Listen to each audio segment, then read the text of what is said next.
E hoje nós temos um convidado ilustre que vai falar, Andrei Luna Giron, né?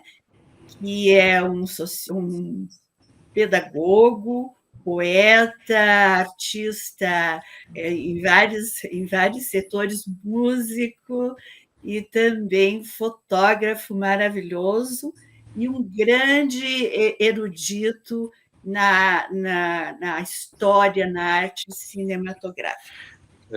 A gente tem a arte como paixão e vamos conversar, né? Esse filme é muito especial, ele nisso escolheu, Tomazé. É um clássico do cinema e tem todos os ingredientes, né, de um grande filme. O filme ficou para a história. É uma época dourada do cinema, uma época em que a quantidade de filmes bons eram incríveis, isso no mundo inteiro. A década de 50 foi importante para o cinema mundial, uma época em que despontavam grandes diretores no mundo, os maiores, o Bergman, o Kurosawa no Japão. O Billy Wilder é um dos grandes também, está entre os primeiros americanos, né? A gente pode citar Orson Welles, John Ford, William Wyler, e grandes cineastas que vieram de uma Europa do pós-guerra, passaram muitas dificuldades, que perderam entes queridos na guerra, em campos de concentração, até como é o caso do Billy Wilder, que perdeu os avós e a mãe em Auschwitz. Ele nasceu na Polônia, em Sátia, em 1906, faleceu em 2002, então viveu bastante tempo. Se aposentou, né, depois de uma certa altura, fez mais de 60 filmes, né? Eles estão entre os maiores filmes da história do cinema, 50 anos de carreira. Quando nascido lá, ele tinha o desejo de se tornar advogado, mas ele acabou indo para a França e estudou jornalismo. Depois foi para Berlim. Lá ele começou a trabalhar com cinema, né?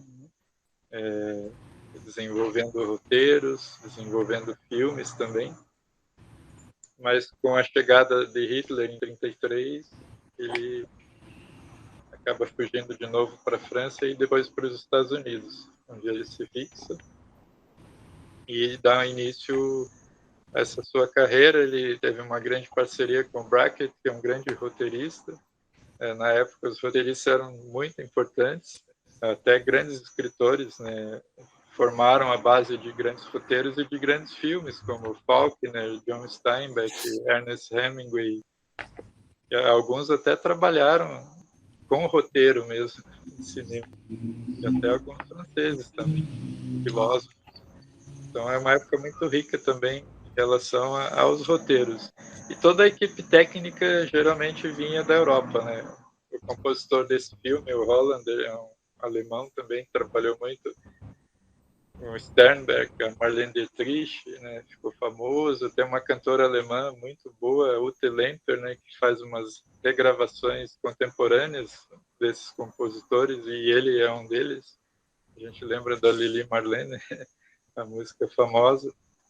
Então tem alguns ingredientes, né, que são europeus, a influência do expressionismo alemão na fotografia, a equipe técnica, então, também tem esse lado artístico muito forte europeu, e somado a esses escritores americanos, né, excelentes, então sempre surge algo interessante. Então, sabendo que ele foi um grande diretor, né, e talvez Farrapo Humano seja o seu maior filme, mas todos são muito bons. Ele tem um equilíbrio, né, na filmografia, não tem filmes ruins, né? Alguns diretores, até o Bergman, às vezes tem um filme que não é tão bom, Kurosawa, mas ele consegue manter um padrão assim de qualidade.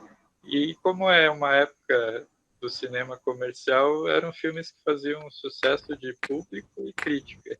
Então ele tem essa forma, né, de conceber um filme que agrada tanto as pessoas comuns quanto a crítica especializada, as pessoas mais atentas nos detalhes. Então ele tem essa qualidade que é muito interessante, né? Nem todo diretor consegue criar um filme que faça um grande sucesso e seja apreciado pela crítica. E ele tem essa questão. Também ganhou vários prêmios, Oscars, prêmio em Cannes, eu falei do Farrapo Humano, ganhou Oscar de filme, direção, roteiro, e tem um dos filmes que está entre os maiores filmes da história do cinema, que é Crepúsculo dos Deuses, que fala do próprio cinema, o cinema mudo, fala da questão do que é ser uma estrela de cinema e o que representa isso em termos de sociedade. Mas quando esse cinema mudo entra em declínio, né, as pessoas envolvidas nem todas conseguem dar um passo a mais no cinema sonoro.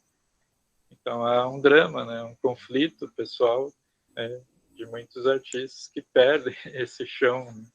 A gente pode citar o Buster Keaton, por exemplo, que teve um drama pessoal muito forte, né, com essa passagem do cinema mudo, sonoro, e Crepúsculo dos Deuses então trata, né, desse sentido humano, do estrelato, da decadência, o que significa arte ou ser um artista.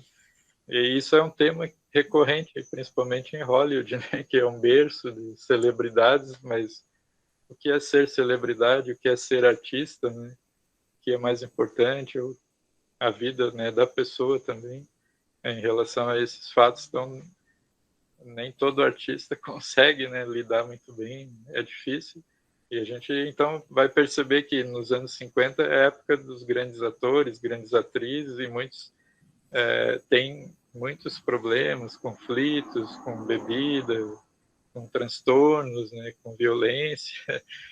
Então, isso era muito comum na época, né, porque eles entravam muito cedo nesse mundo da fama, né, ainda muito jovens, talvez despreparados, e já tinha uma quantidade de trabalho incrível, né, e tinha esse peso de ser uma estrela. E nesse filme a gente conta, né, com essas estrelas. Como é o caso de Audrey Hepburn. Ela nasceu na Bélgica, tem cidadania britânica, morreu na Suíça, estreou na Broadway da Inglaterra com Gigi, que é baseado numa obra literária da Colette, que foi a sua amiga que a levou ao mundo da arte. A Colette é uma das maiores escritoras da França e do mundo. Era uma mulher muito à frente da sua época, jornalista, uma das maiores intelectuais francesas. Então eram pessoas, né, que visualizavam assim uma nova arte para o futuro. Então ela visualizou a Audrey e a convidou para estrear a sua peça. Depois ela foi para o cinema, né, e não teve também grande sucesso, né, ela não era muito aceita, não cantava, né, tinha que fazer musicais como My Fair Lady, onde ela não cantou realmente.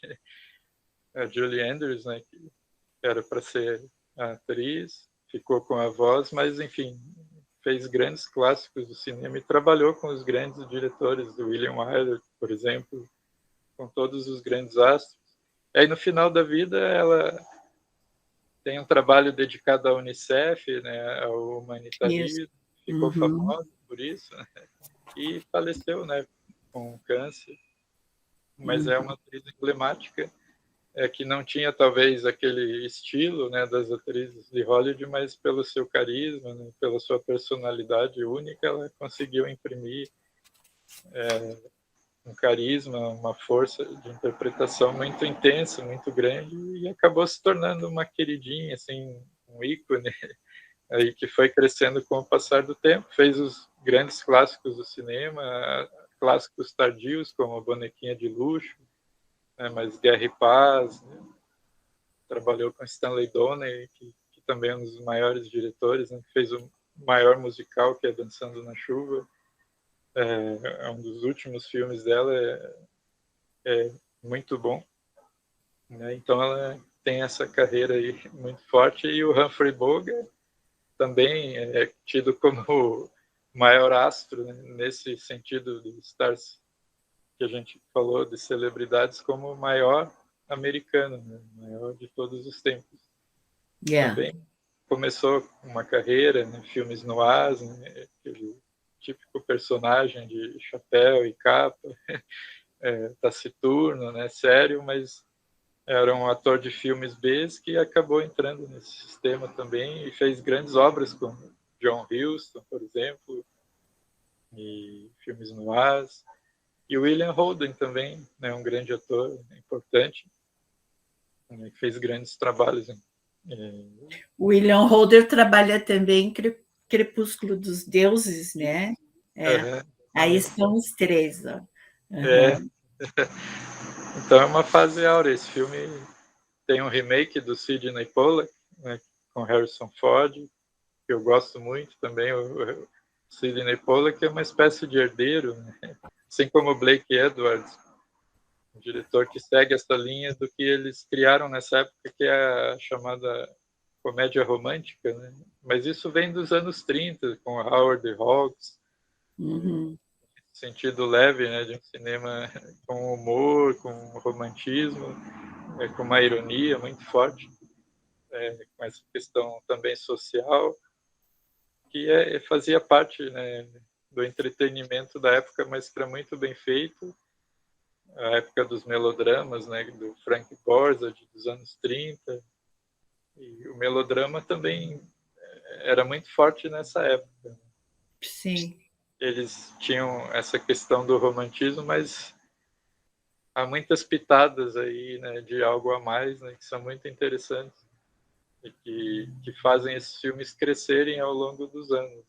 Então esse filme também se tornou um clássico, ele cresceu, porque nas mãos do Billy Wilder não tinha como não ter essa longevidade, né, que vai crescendo, assim como o Casablanca, né, por exemplo, que é um filme popularíssimo, né?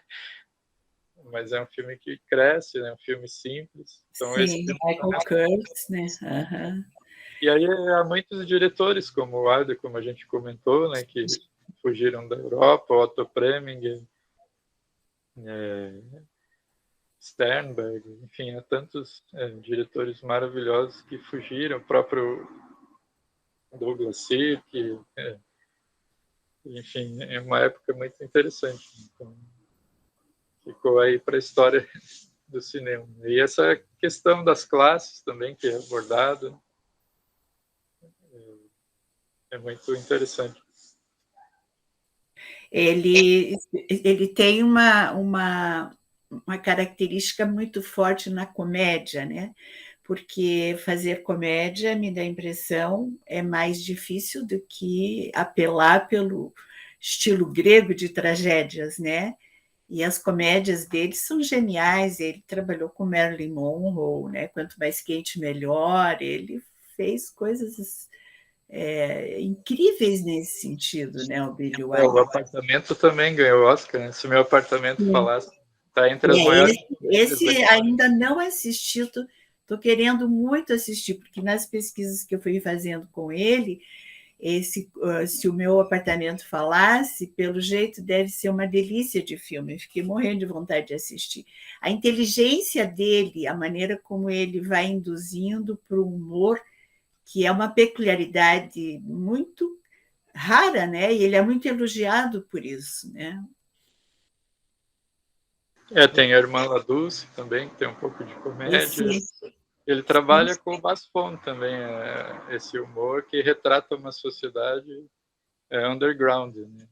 A vida de prostitutas também, como o John Huston fazia, né? Retratando, por exemplo, Toulouse-Lautrec no Moulin Rouge.